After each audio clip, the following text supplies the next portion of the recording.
Here we go, guys. Picks and Parlays.net. I'm Tony K. That's Sniper Wes. We have 4 college football winners for this weekend, and we're ready to go here at Picks and Parlays.net. Wes, welcome back. Yeah, I love being part of the show every week. And just such a great time of year, man. We have hockey starting. I love hockey. It's just one of my best sports. And obviously college basketball right around the corner, NBA right around the corner. We still have UFC every weekend. We have NFL. We have college football.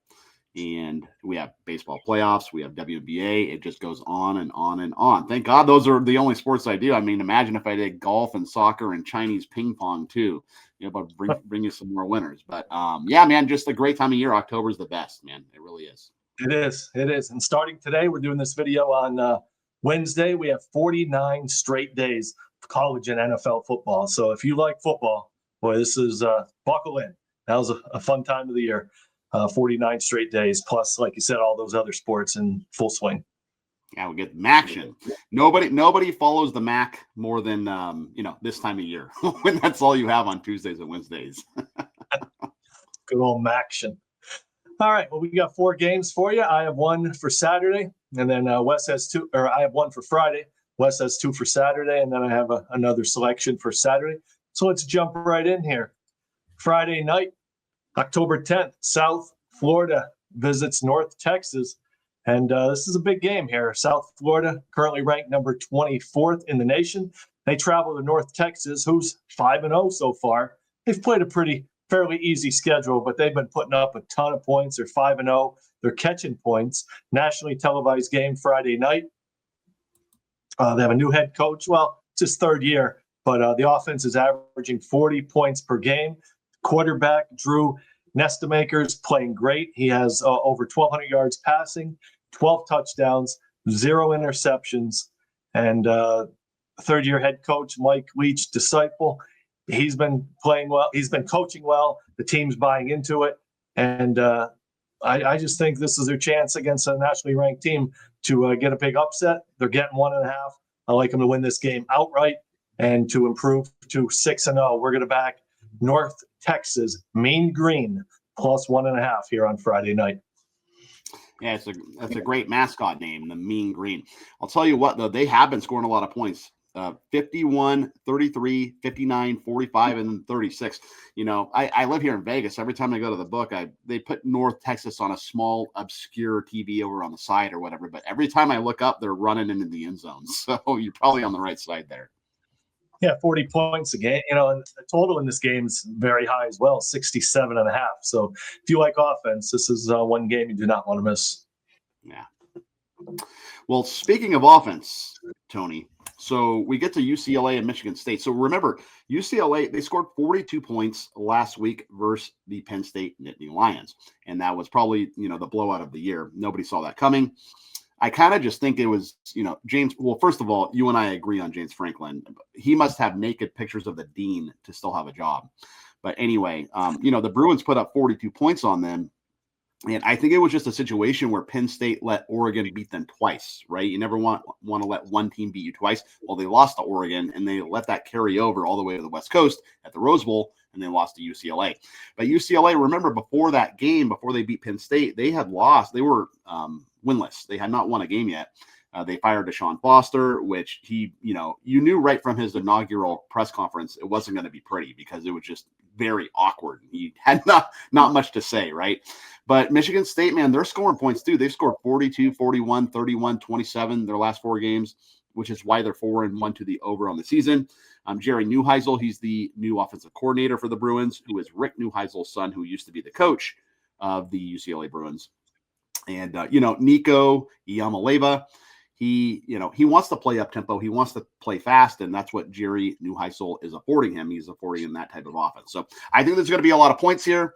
I'm going to take over 55 between UCLA and Michigan State here. This is an early game. It's in Michigan State, so it's going to be noon kickoff on Saturday, but I think we see a lot of points here. I tend to agree with you. I think it's going to be a shootout in that game as well. Guys, be sure to visit picksandparlays.net. Check out our premium plays, the other hot handicappers as well. Sniper Wes always has free picks loaded there, picksandparlays.net. I'll have my free picks loaded for college and NFL here as you watch this video. So picksandparlays.net, get all your winning action, not only in football, but all across all sports. You know, baseball playoffs are in full swing, plus all the other sports. Hockey has already started, plus college and NBA right around the corner.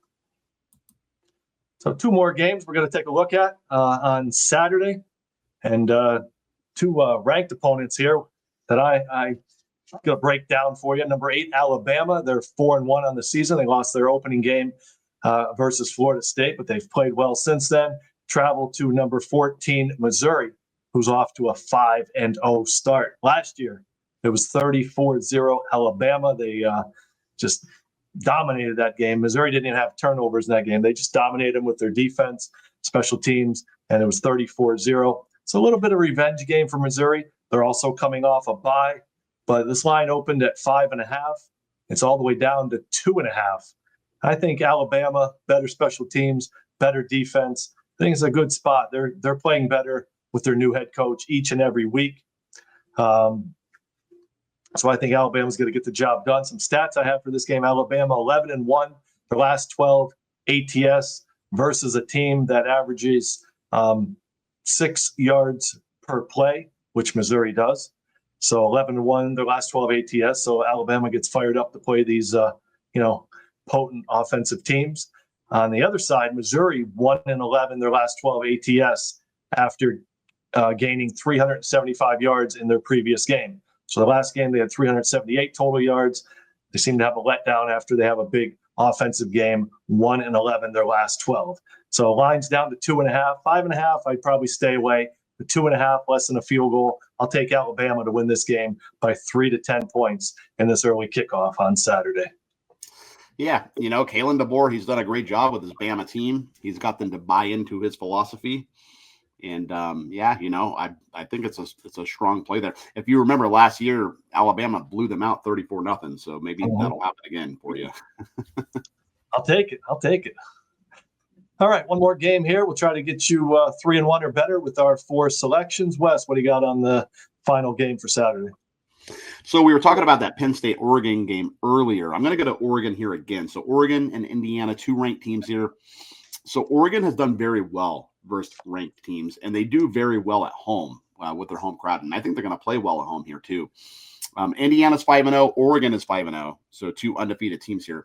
But the Hoosiers, they have not been nearly as battle tested as Oregon has. This Ducks team, remember, they went in and they beat Penn State when Penn State was still all that, right?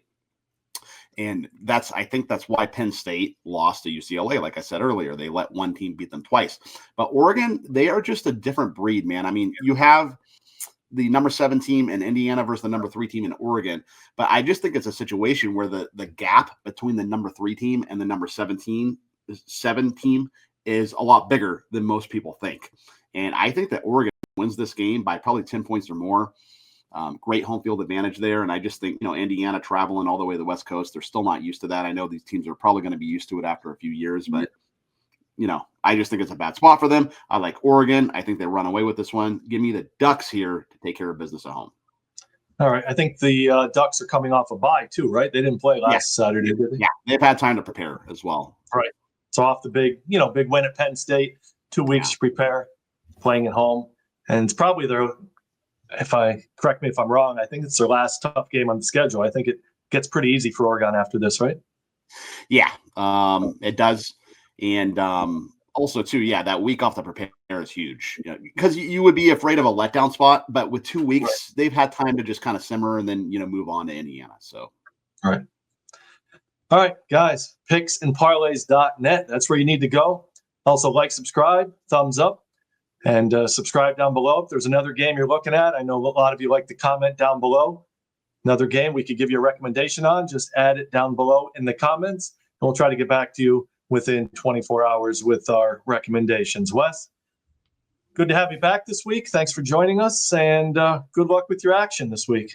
Absolutely. Hey, you need any Chinese ping pong tips, you give me a text. I'll give you a lock there. How about NASCAR? I don't do NASCAR, but I got actually another great handicapper here at Picks and Parlays, Tom Macrina, a.k.a. Rycape fantastic handicapper, part of the Picks and Parlays team, and he is a great NASCAR handicapper. So you want your NASCAR picks, Tom McCreen is your guy over here at Picks and Parlays. Good to know. Thanks for joining us, and we'll talk to everyone again next week. It's cash and tickets. Be a winner.